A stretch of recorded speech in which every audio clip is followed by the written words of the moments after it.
Hello guys, അസ്സലാമു അലൈക്കും. അപ്പോൾ രാവിലെ ഒരു ചുക്ക് കാപ്പി കുടിച്ചുകൊണ്ട് വോയിസ് കൊടുക്കാമെന്ന് വെച്ച്. അപ്പോൾ പിന്നും ചുമയും പനിയും ശ്വാസം മുട്ടും ഇടയ്ക്ക് മാറിയതായിരുന്നു, പിന്നും പ്രശ്നമായി. അപ്പോൾ രാവിലെ ഒരു ചുക്ക് കാപ്പി കുടിച്ച് ഇട്ടാലേ എനിക്ക് വോയിസ് കൊടുക്കാൻ പറ്റത്തുള്ളൂ. അപ്പോൾ ഭയങ്കര തൊണ്ട ഇറക്കവും ജലദോഷമൊക്കെ ആയിട്ടിരിക്കുന്നു. അപ്പോൾ ഇന്നൊരു ലോങ് വീഡിയോ എടുക്കാമെന്ന് വെച്ച്. അപ്പോൾ മീൻ കിട്ടിയിട്ടുണ്ടായിരുന്നു, അയല, കുട്ടി അയലയാണ് കിട്ടിയത്. അത് മുകളിൽ ഞാൻ പോയി വാങ്ങി, അവിടെ വണ്ടിയിൽ കൊണ്ടുവരും ഒരു മാമ, അങ്ങനെ പോയിരുന്നു, റോഡിൽ പോയിന്ന് വാങ്ങിച്ച്. അപ്പോൾ മീൻ വാങ്ങിച്ചുകൊണ്ട് വന്ന്, പിന്നെ തവിട് വാങ്ങണമായിരുന്നു കോഴിക്ക്. അപ്പോൾ തവിടുമൊക്കെ മേടിച്ചുകൊണ്ട് ഞാൻ വന്ന്. അപ്പോൾ പുളിമുളകും വെക്കാമെന്ന് വെച്ച് അതിനാവശ്യമുള്ള മഞ്ഞൾപ്പൊടി, മുളക് പൊടി, ഉലുവ വറുത്തത്, പുളി, ഉള്ളി എല്ലാം എടുത്തിട്ടുണ്ട്. അപ്പം ഇനി മിക്സിയിലെ ജാറിലിട്ട് നമുക്കൊന്ന് അരച്ചെടുത്തുകൊണ്ട് വരാം. അപ്പോൾ ഇന്നത്തെ വീഡിയോ എല്ലാവരും കാണാൻ ശ്രമിക്കണം. പിന്നെയെന്ന് പറയുമ്പം ആദ്യമായിട്ടാണ് എൻ്റെ ചാനൽ കാണുന്നതെങ്കിൽ സബ്സ്ക്രൈബും ലൈക്കും കമൻറ്റും ചെയ്യാൻ മറക്കരുത്. നിങ്ങളുടെ സപ്പോർട്ട് ആവശ്യമാണ്. പിന്നെ എൻ്റെ മീൻ വാങ്ങിക്കൊണ്ട് വരുമ്പോഴേ എൻ്റെ ദത്തും പൂച്ച വിളി തുടങ്ങുമായിരുന്നു. ഇപ്പം അവനില്ലാത്ത ദിവസങ്ങളാണ്, അല്ലെങ്കിൽ വൈകുന്നേരമൊക്കെ എൻ്റെ കൂടെ എപ്പോഴും കാണുന്നതാണ്. വൈകുന്നേരം ആകുമ്പോൾ എനിക്ക് വിഷമമാണ്. എന്തു ചെയ്യാൻ പറ്റും, പട്ടികൾ കടിച്ച് കൊന്നിട്ടിരുന്നതായിരുന്നു. പറഞ്ഞിട്ട് കാര്യമില്ല, പോകാനുള്ളത് പോയി. അപ്പോൾ മീനെല്ലാം ഞാൻ കഴുകി വൃത്തിയാക്കി എടുത്തിട്ടുണ്ട്. അപ്പോൾ വറുക്കാനുള്ളതും എടുത്ത് കറി വയ്ക്കാനുള്ളതും മാറ്റിയിട്ടുണ്ട്. പിന്നെയെന്ന് പറയുമ്പം കോഴികളുടെ സൗണ്ടുകൾ കേൾക്കുന്നുണ്ട്. എനിക്ക് ഒന്നും ചെയ്യാൻ പറ്റത്തില്ല, അത് ഇതിലുള്ളത് തന്നെയാണ്. അതുകൊണ്ട് അതൊക്കെ കേട്ട് ക്ഷമിച്ചാലേ പറ്റത്തുള്ളൂ. പിന്നെ പച്ചമുളകും തക്കാളിയും കൂടെ നമുക്കൊന്ന് അരിഞ്ഞെടുക്കാം. എന്നിട്ട് നമുക്കതൊന്ന് വഴറ്റിയെടുത്തതിന് ശേഷം നമുക്ക് പുളിമുളക് മീനിട്ട് കൊടുത്താൽ മതി. കറി തിളച്ചതിന് ശേഷം മീനിട്ട് കൊടുത്താൽ മതി. അപ്പോൾ ചട്ടി ചൂടായപ്പം തക്കാളിയും മുളകും ഇട്ട് കൊടുത്തിട്ടുണ്ട്, കറിവേപ്പില ഇട്ട് കൊടുത്തിട്ടുണ്ട്. അപ്പോൾ ഇനി നല്ലതുപോലെ ഒന്ന് വാടി വന്നതിന് ശേഷം നമുക്ക് അരപ്പൊഴുത്തി കൊടുക്കാം. അപ്പോൾ മുളകും എല്ലാം കൂടെ വാടി വന്നിട്ടുണ്ട്. ഇനി ആവശ്യത്തിനുള്ള ഉപ്പും കൂടെ ഞാൻ അരപ്പിൽ കൂടെ ഇട്ട് ഞാൻ അരച്ചിട്ടുണ്ടായിരുന്നു.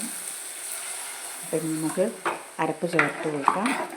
അരപ്പ് നല്ലതുപോലെ തിളച്ച് വന്നതിന് ശേഷം മാത്രമേ മീനിട്ട് കൊടുക്കാവൂ. പിന്നെയെന്ന് പറയുമ്പം മോളെ അടുത്തൊക്കെ പോയിട്ട് വന്നിട്ടുണ്ടായിരുന്നു. എൻ്റെ വീഡിയോ ഒക്കെ ഞാൻ ഇട്ടായിരുന്നു. കാണാത്തവരുണ്ടെങ്കിൽ കയറി കാണാൻ ശ്രമിക്കണം. ലൈക്കും കമൻറ്റും ഒക്കെ ചെയ്യണം. പിന്നത്തെ വിശേഷങ്ങൾ, മോൻ രാവിലെ പോയി, കാപ്പി കുടിച്ചുകൊണ്ടാണ് പോയത്. ഗോതമ്പ് പുട്ട് കഴിച്ചുകൊണ്ട് പോയി. ഇനിയിപ്പം 1 മണിയൊക്കെ ആകുമ്പം ചോറ് കഴിക്കാൻ വരും. പിന്നെ വറുക്കുന്നതിന് വേണ്ടി മുളക് പൊടി, മഞ്ഞൾപ്പൊടി, കുരുമുളക് പൊടി, പിന്നെ പെരുംജീരകപ്പൊടി എല്ലാം ചേർത്ത് ഉപ്പും ചേർത്ത് ഞാൻ മാറ്റി വെച്ചിട്ടുണ്ട്. പിന്നെ ഇപ്പോൾ കറി തിളച്ചിട്ടുണ്ട്. അപ്പോൾ ഇനി നമുക്ക് മീൻ വറുക്കി ഇട്ട് കൊടുക്കാം, മീൻ കഷ്ണങ്ങൾ ഇട്ട് കൊടുക്കാം. അപ്പോൾ മീൻ നല്ലതുപോലെ ഇനി അതൊന്ന് നല്ലതുപോലെ ഒന്ന് തിളച്ച് വറ്റിച്ച് എടുക്കുന്നതാണ് ഇവിടെ കൂടുതലും ഇഷ്ടം. അപ്പോൾ ഒന്ന് പുളിമുളകും വേണമെന്ന് മോളടുത്ത് ഉച്ചയ്ക്ക് ഞാൻ പറഞ്ഞപ്പോൾ അവൾ പറയുന്നു, എനിക്ക് മീൻ കറി കൂട്ടിക്കോളാം, അവിടെ മീനൊന്നും കിട്ടത്തില്ല, മീൻ കറി കൂട്ടിക്കോളാൻ വയ്യമ്മ. അപ്പോൾ ഇനി അവർക്ക് 11ഉം 13ഉം 2ാം സെമ്മിൻ്റെ എക്സാമാണ്. അപ്പോൾ ഇനി അതൊക്കെ കഴിഞ്ഞിട്ട് സെപ്റ്റംബറിൽ വരുമായിരിക്കും. പോയിട്ട് എനിക്ക് ഒരു ദിവസം പോലും നിൽക്കാൻ പറ്റിയില്ല. പോയിട്ട് പെട്ടെന്ന് വരേണ്ടി വന്നു. അപ്പോഴാണ് എൻ്റെ ദത്ത പൂച്ചയുടെ മരിച്ചെന്നും പറഞ്ഞ് ഇവിടെ നിന്ന് വിളിച്ചു പറഞ്ഞത്. പിന്നെ മോനും ഒറ്റയ്ക്കല്ലേ ഉള്ളായിരുന്നു, കോഴികളൊക്കെ ഉണ്ട്, അവനെ ഏൽപ്പിച്ചിട്ടാണ് പോയത്. കോഴിയൊക്കെ തീറ്റയൊക്കെ അവൻ തന്നെ ഇട്ട് കൊടുത്തത്. അവൻ രാവിലെ പോയി കഴിഞ്ഞാൽ പിന്നെ ഉച്ചയ്ക്കൊക്കെ അല്ലേ വരുന്നത്, പിന്നെ വൈകുന്നേരം ഉച്ചയ്ക്ക് തന്നെ പെട്ടെന്ന് പോവുകയും ചെയ്യും. അപ്പോൾ പിന്നെ വൈകുന്നേരം തന്നെ ഫുഡ് കൊടുക്കണ്ടേ കോഴിക്ക്. അതുകൊണ്ടാണ് പെട്ടെന്ന് പോയിട്ട് പെട്ടെന്ന് തന്നെ വന്നത്. പിന്നെ ഇപ്പം മീൻകറി ഞാൻ അവിടെ ഫ്ലെയിം കൂട്ടി വെച്ച് കൊടുത്ത് അടച്ച് വെച്ചിട്ടുണ്ട്.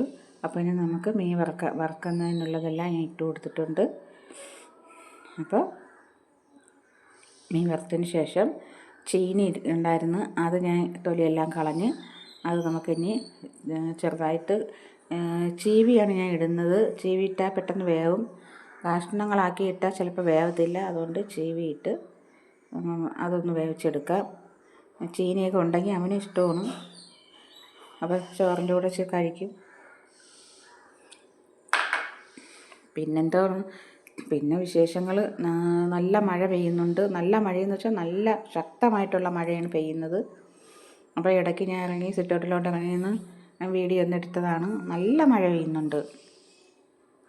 2 ദിവസം ഇത്തിരി മഴയ്ക്ക് തുടർച്ചയുണ്ടായിരുന്നു. അതിന് മഴ നല്ല ഒന്നും മഴേനെ നമുക്കൊന്നും തടയാൻ പറ്റത്തില്ലല്ലോ, അത് പെയ്തല്ലേ വെക്കൂ. അപ്പോൾ വെളിയിൽ പോലും ഇറങ്ങാൻ പറ്റാത്ത രീതിയിൽ നല്ല കാറ്റും ഉണ്ടായിരുന്നു. 2 ദിവസം കൊണ്ട് നല്ല കാറ്റുണ്ടായിരുന്നു.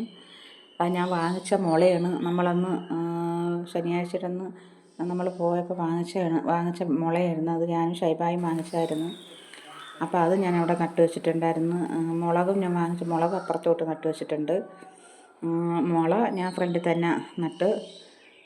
പിന്നെ കറണ്ടില്ല ഗേസ്, കറണ്ട് പോയി.